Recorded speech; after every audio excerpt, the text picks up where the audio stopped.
हरे कृष्णा भक्तों, आज भागवत गीता का चौथा अध्याय मैं आपको बतलाने वाली हूँ, जिसमें भगवान श्री कृष्ण अर्जुन को समझाते हुए कर्म योग के बारे में बतला रहे हैं। भगवान श्री कृष्ण कहते हैं अर्जुन से, हे अर्जुन, इस अविनाशी कर्म योग को मैंने सूर्य से कहा, सूर्य ने मनु से कहा और मनु ने राजा इक्ष्वाकु से कहा। इस तरह परंपरा से प्राप्त यह योग सब राज ऋषियों ने जाना, परंतु अधिक समय व्यतीत होने पर यह लुप्त हो गया। वही प्राचीन योग आज तुमको मैंने बताया है, क्योंकि तुम मेरे भक्त और मित्र हो। यह रहस्य अति उत्तम है। अर्जुन बोला, आपका जन्म तो अभी हुआ है और सूर्य का जन्म बहुत दिनों पहले हुआ था। मैं किस प्रकार मानूं कि सूर्य को यह योग आपने बताया था। फिर श्री कृष्ण जी कहते हैं, मेरे वो तुम्हारे अनेक जन्म हो चुके हैं, मुझे वह सब याद है और तुम सब कुछ भूल गए हो। अर्जुन, अजन्मा अविनाशी संपूर्ण प्राणियों का स्वामी और अपनी प्रकृति से स्थित हूँ तथा अपनी माया से जन्म लेता हूँ।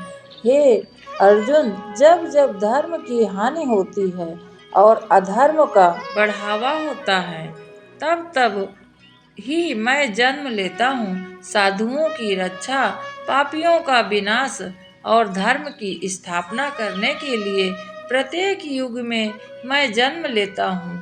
और जो मेरे इस अलौकिक जन्म और कर्म का तत्व जानता है, वे मृत्यु होने पर फिर से जन्म नहीं लेता और मुझमें लीन हो जाता है। इस तरह मोह, भय और क्रोध को त्याग कर मुझमें शक्ति कर्म से पवित्र होकर मुझमें मिल गए हैं। जो जिस भाव से मेरा पूजन करता है, मैं उसको उसी प्रकार से फल देता हूँ। मैंने 4 वर्णों की सृष्टि अपने अपने गुण और कर्म से की है। सृष्टि करता मैं ही हूँ तथा मुझे अकर्ता अविनाशी जानो। कर्म मुझको वृद्ध नहीं कर सकते तथा कर्म फल में मेरी कामना नहीं है। इस प्रकार जो मुझको पहचानता है, कर्मों के बंधन में वो कभी नहीं पड़ता। इस प्रकार समझाकर प्राचीन मुमुक्षुओं ने भी कर्म किए हैं, अतः पूर्व पुरुष के पहले ही किए कर्मों को तू भी कर रहे हो। और अर्जुन, कर्म क्या है और कैसे किया जाता है, इसके विचार में विद्वानों की बुद्धि भी चकरा जाती है। उस कर्म का वर्णन मैं तुमसे करूँगा, जिसके जानने से संसार के बंधन से तुम मोक्ष को प्राप्त होगे। कर्म, विकर्म और अकर्म तीनों को जानना आवश्यक है, क्योंकि कर्म की गति अति गंभीर है। जो कर्म में अकर्म देखता है, वही पुरुष बुद्धिमान है, वही योगी है, वही समस्त कार्य को करने वाला है। हे अर्जुन, जो कर्म करता है परंतु कोई कामना नहीं रखता है और जिसके समस्त कर्म ज्ञान रूपी इंद्रियों से भस्म निर्मल हो गए हों, और उसको ही पंडित कहते हैं। हे अर्जुन, जो फल की आशा छोड़कर कर्म करता है और उसमें आसक्ति भी नहीं रखता है तथा सदा ही संतुष्ट रहता है, ऐसा मनुष्य कर्मों में घिरा रहने पर भी मानो कुछ नहीं करता है। सब कामनाओं को त्याग कर मन में और आत्मा को वश में कर संसारी बंधनों से छूटकर केवल शरीर से काम करते हैं, वे भी कर्म बंधनों को संतापित नहीं होने देते। देव योग से कुछ मिल जाए उसी में संतुष्ट रहता है। हे अर्जुन, जो हर्ष, शोक आदि सभी से मुक्त है तथा किसी से ईर्ष्या द्वेष नहीं करता है, कर्म की सिद्धि या असिद्धि के भेद नहीं समझता है, वह कर्म करता हुआ भी उससे कभी बंधता नहीं है। जो फल की इच्छा नहीं रखता है वह वासना से दूर हो गया है। ज्ञान में जिसका मन अचल है, जो यज्ञ के कर्म करता है, वे सब कर्म लुप्त हो जाते हैं। हवन करने का पदार्थ भी ब्रह्मा है, आहुति देने वाला भी ब्रह्मा है। इस प्रकार जिसकी बुद्धि में सब कर्म ज्ञानमय हैं, उसी को ब्रह्मा प्राप्त है। कोई कोई कर्म योगी देवताओं की पूजा करते हैं और कोई कोई ज्ञान योगी ब्रह्मा रूप अग्नि में यज्ञ रूप से हवन कर परमात्मा का भजन करते हैं।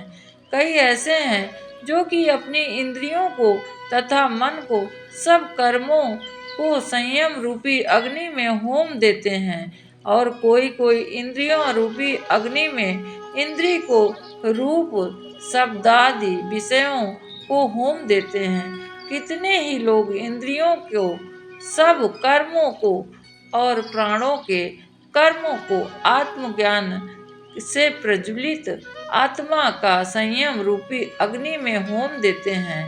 कोई तो द्रव्य यज्ञ करते हैं, कोई तप यज्ञ करते हैं। हे अर्जुन, कोई स्वाध्याय करते हैं और कोई ज्ञान रूपी यज्ञ करते हैं। कोई प्राणायाम में तत्पर रहकर योगी प्राण वायु और अपान वायु का लय करते हैं। कोई आहार को निरंतर कम करते हुए प्राणों को होम देते हैं। सब यज्ञ देवता का है और यज्ञ से ही इनके सब पाप नाश हो जाते हैं। जो यज्ञ में बचे हुए अमृत रूप अन्न को खाते हैं, वे सनातन ब्रह्म को प्राप्त होते हैं। हे अर्जुन, जो यज्ञ नहीं करते उनको लोक परलोक दोनों ही नहीं मिलते हैं। हे पार्थ, फल सहित कर्म ज्ञान में ही समाप्त हो जाते हैं। उसी ज्ञान यज्ञ के और ज्ञानी लोग तुमको उपदेश करेंगे, इसलिए तुम उनकी सेवा करना और विनय पूर्वक प्रश्न करने, ज्ञान यज्ञ का जानना। इस ज्ञान का लाभ प्राप्त करके तुमको ऐसा मोह फिर कभी नहीं होगा। इसी ज्ञान से समस्त प्राणियों को तुम अपने में और मुझ में भी देखोगे। यदि सब प्राणियों ने भी अधिक पाप करने वाले हैं, तो भी ज्ञान रूपी नौका से ही सब पाप रूपी समुद्र को पार कर जाओगे। हे अर्जुन, जिस प्रकार प्रज्वलित अग्नि लकड़ी को जलाकर भस्म कर देती है, ठीक वैसे ही ज्ञान रूपी अग्नि सब कर्मों को भस्म कर डालती है। इस लोक में ज्ञान के समान पवित्र और कुछ भी नहीं है। यह ब्रह्मा बहुत काल पर्यंत कर्म योग से सिद्ध हुए मनुष्यों को स्वयं ही प्राप्त होता है। जो श्रद्धावान मनुष्य इंद्रियों को जीतकर ब्रह्म ज्ञान में लगा रहता है, वह ज्ञान पाकर अल्प समय में शांति को पा जाता है। अज्ञानी श्रद्धा रहित और जिनके मन में संदेह है, ऐसे जो पुरुष हैं, वह नरक जाते हैं। जिनके मन में सदा संदेह रहता है, उनको यह लोक परलोक और सुख कुछ भी प्राप्त नहीं होता है। जिसने निष्काम कर्म योग का आश्रय से कर्म बंधन त्याग दिए हैं और ज्ञान से जिसके सब संदेह दूर हो गए हैं, हे अर्जुन, उस आत्मज्ञानी पुरुष को कर्म नहीं। अतः हे अर्जुन, अज्ञान से उत्पन्न हुए चित्त के इस संशय को ज्ञान रूपी तलवार से काटकर तुम मेरे बताए हुए कर्म योग को करने के लिए प्रस्तुत हो जाओ। भक्तों, यह श्री कृष्ण भगवान अर्जुन को उपदेश कर रहे हैं कि किसी प्रकार से हम कर्म बंधन से मुक्त नहीं हो सकते, परंतु यह जरूर है कि किस प्रकार के कर्म करना चाहिए, उसी प्रकार के शुभ तथा अशुभ फल हम प्राप्त करते हैं। और आसानी से इस भौतिक जगत से हम किस प्रकार से भगवान के शरण में जा सकते हैं। कलियुग केवल नामो आधारा, सुमिर सुमिर नर उतरहि पारा। स्वयं तुलसीदास जी कहते हैं रामचरितमानस में कि दूसरा कोई विकल्प हमारे बीच में नहीं है। केवल एक राम नाम का ही आधार है कि भगवान की भक्ति में बारंबार लग के हम अपना जीवन सही कर सकते हैं। आज के लिए बस इतना ही। हरे कृष्णा।